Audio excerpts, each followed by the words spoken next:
No que você tá pensando?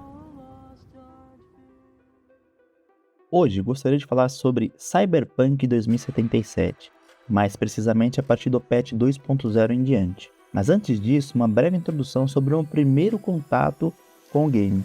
Meu primeiro contato com o jogo foi na semana de lançamento. Como já sabemos, a experiência inicial foi problemática, com bugs, travamentos, a baixa taxa de quadros, tornando o jogo longe de satisfatório.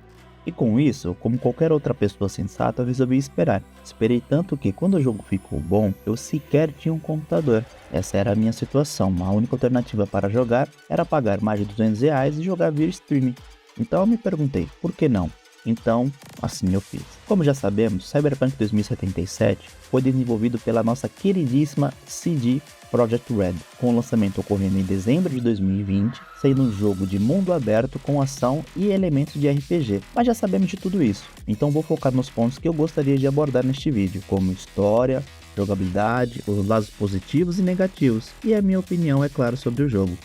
Então vamos começar pela jogabilidade. Na jogabilidade você pode correr, pular duas vezes, se esquivar, escalar, entre outras ações esperadas de um jogo desse porte. O game também tem mecânicas inteligentes que deixam o jogador mais à vontade, permitindo escolher como salvar os reféns ou acabar com os poderes de uma gangue, por exemplo.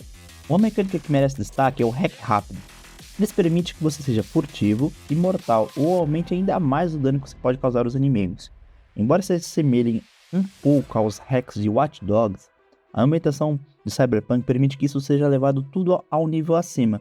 Além disso, é possível fazer modificações no corpo do personagem, aumentando ainda mais as habilidades de furtividade, dano e durabilidade, possibilitando combinações focadas em diferentes estilos de jogo. Quanto a isso, existem 3 tipos de builds no jogo, determinadas pelo sistema operacional, sendo a primeira das 3 o Sunday Stamp, como visto no anime Mercenário utilizado pelo protagonista David Martinez.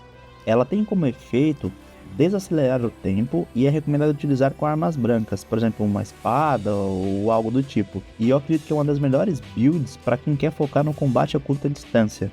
A segunda seria o Cyber Deck.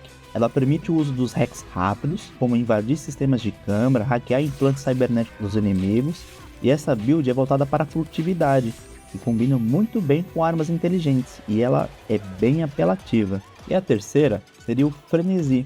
Ela foca na força e o uso de armas brancas. Confesso que foi uma das que eu menos joguei nas minhas 130 horas, mas ela é recomendada também para armas brancas, com uso de força, permitindo o aumento de velocidade ao atacar e a redução do vigor gasto. Com exceção dos sistemas operacionais, todo o resto pode ser personalizado, como combinar o Cyber Deck com a Katana ou o Frenesi com armas inteligentes. Embora essas combinações não sejam as mais eficientes, elas ainda assim podem oferecer um bom combo e, é claro, deixando aquela sensação de escolha e liberdade para o jogador. Quanto à história, acredite, a tristeza toma conta em Night City. Não temos tanto controle quanto gostaríamos sobre os acontecimentos e ações envolvendo o V, que é o nosso protagonista. Protagonista esse que pode ser tanto masculino ou feminino, você pode escolher logo ao iniciar uma campanha. A história é bem desenvolvida, bem elaborada do começo até o fim.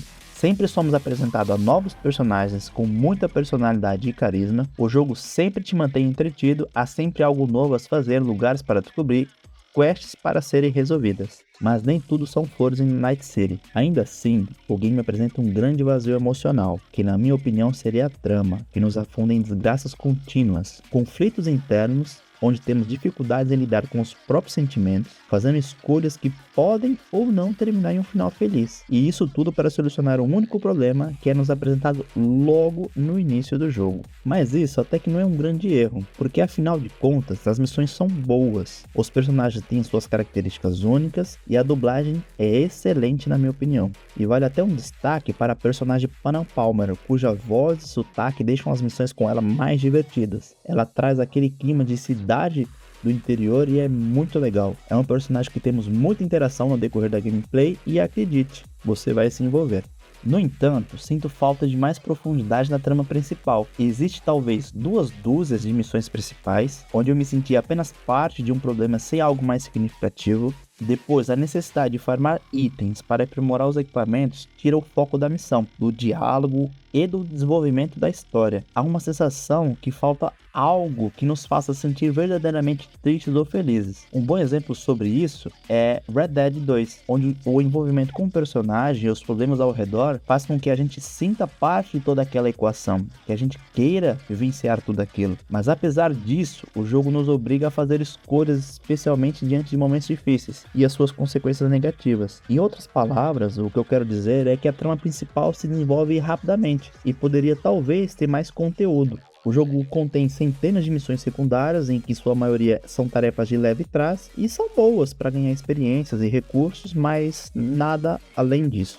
Então ficamos aqui com as conclusões. Apesar das ressalvas, eu gostei de Cyberpunk 2077. O game tem muita ação e combate, é quase como um FPS, com confrontos frenéticos e brutais na maioria das vezes. Eu recomendo jogar o jogo em uma dificuldade mais alta para ter uma experiência mais divertida, já que a base do jogo é o confronto, colocando você na pele de um mercenário. Acredito também que o jogo sequer deveria ter sido lançado da maneira como foi, diminuindo em muito o prestígio da empresa. O jogo na versão 2.0 é bem completo, conta com muitas melhorias, tanto gráficas, tanto mecânicas, e com a quantidade de bugs muito menor do que quando foi lançado. Eu mesmo só notei alguns bugs referente aos carros. De vez em quando você pode ver alguém capotando.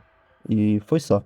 O game já se encontra na sua versão 2.13, com acréscimo de tecnologias para melhora de geração de quadros e qualidade gráfica. E diria que tudo isso é muito bem-vindo, pois o universo de Cyberpunk é muito divertido e encantador. E por hoje é tudo. Vou ficando por aqui, espero que vocês tenham gostado. Fiquem bem.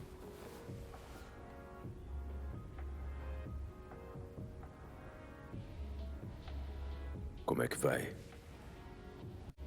Depende do que você se refere com vai e o que você quer ouvir, né? Ah, tu sabe. Senti saudade de você ver. Ah, já vi que você já bolou toda a nossa conversa nessa tua cachola. É força do hábito, é? Ah, não. Ah, mas eu bolei. Tava com saudade.